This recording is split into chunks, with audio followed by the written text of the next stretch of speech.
दोस्तों, हिमालय की बर्फीली चोटियों के बीच एक गहरी गुफा थी जहां वर्षों से एक सिद्ध योगी कठोर तपस्या में लीन थे।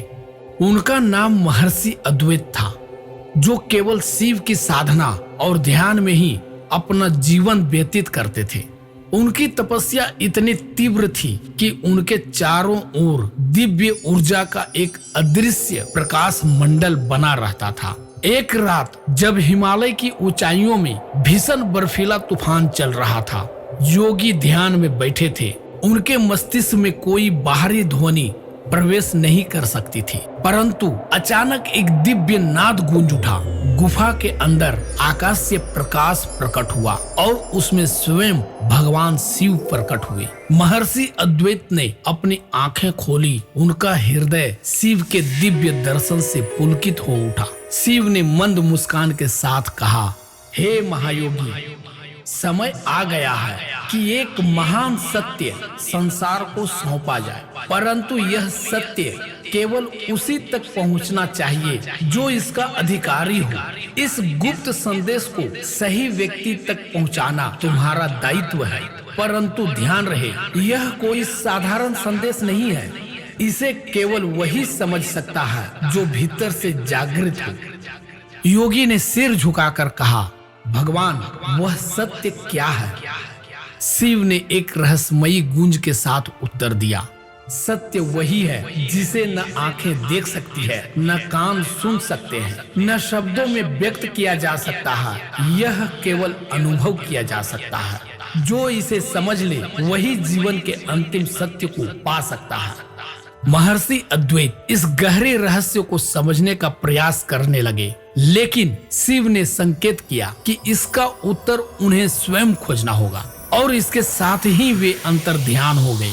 महर्षि अद्वैत शिव के आदेश का पालन करने के लिए हिमालय से नीचे उतरे। उन्होंने अपनी यात्रा के दौरान अनेक विद्वानों, संतों, राजाओं और तपस्वियों से मुलाकात की। वे सभी बहुत ज्ञानी थे, परंतु जब योगी ने उन्हें शिव का गुप्त संदेश सुनाया तो कोई भी उसका सही अर्थ नहीं निकाल पाया। कुछ ने तर्क किया, कुछ ने अपने शास्त्रों का ज्ञान दिखाया, परंतु कोई भी उत्तर शिव की परिभाषा से मेल नहीं खा सका।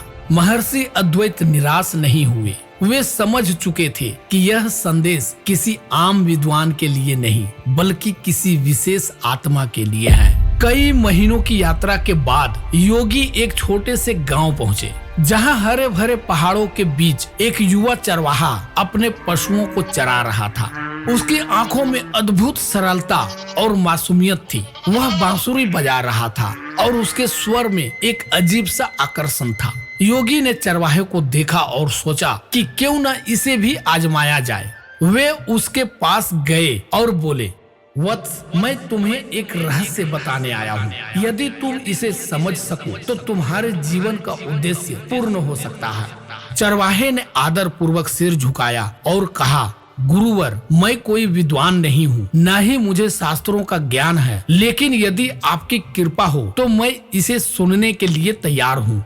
योगी ने धीरे से कहा, सत्य वही है जिसे न आंखें देख सकती है, न कान सुन सकते हैं, न शब्दों में व्यक्त किया जा सकता है। यह केवल अनुभव किया जा सकता है। जो इसे समझ ले वही जीवन के अंतिम सत्य को पा सकता है।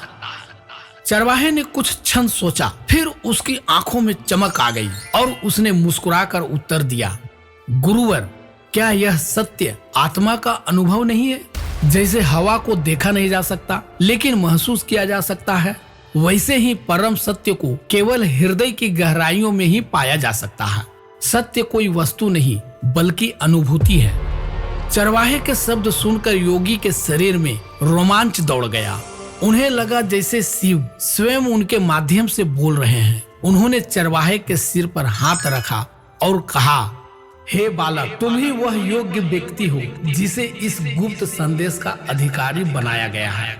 जैसे ही यह वचन योगी के मुंह से निकला कि आकाश में शंख ध्वनि गूंज उठी। अचानक चारों ओर अद्भुत प्रकाश फैल गया और शिव का आशीर्वाद बरसने लगा। स्वयं भगवान शिव ने आकाशवाणी की, हे योगी, तुमने सही व्यक्ति को चुना है। यह चरवाहा अपने सरल हृदय और सच्ची भावना के कारण इस रहस्य को समझने के योग्य है। अब यह सत्य जन जन तक पहुंचेगा। चरवाहा धीरे धीरे एक महान संत बन गया और उसके शब्दों से असंख्य लोगों ने आत्मज्ञान प्राप्त किया। तो दोस्तों, इसी तरह समय बीतता गया, परंतु शिव का वह गुप्त संदेश युगों युगों तक जीवित रहा। सच्चा ज्ञान केवल पढ़ने या सुनने से नहीं, बल्कि अनुभव से प्राप्त होता है। विद्या और बुद्धिमत्ता से अधिक महत्वपूर्ण है सरलता और निर्मल हृदय से। सत्य को खोजने वाला वही व्यक्ति सफल होता है जो अहंकार से मुक्त होकर उसे आत्मसात करने की इच्छा रखता है।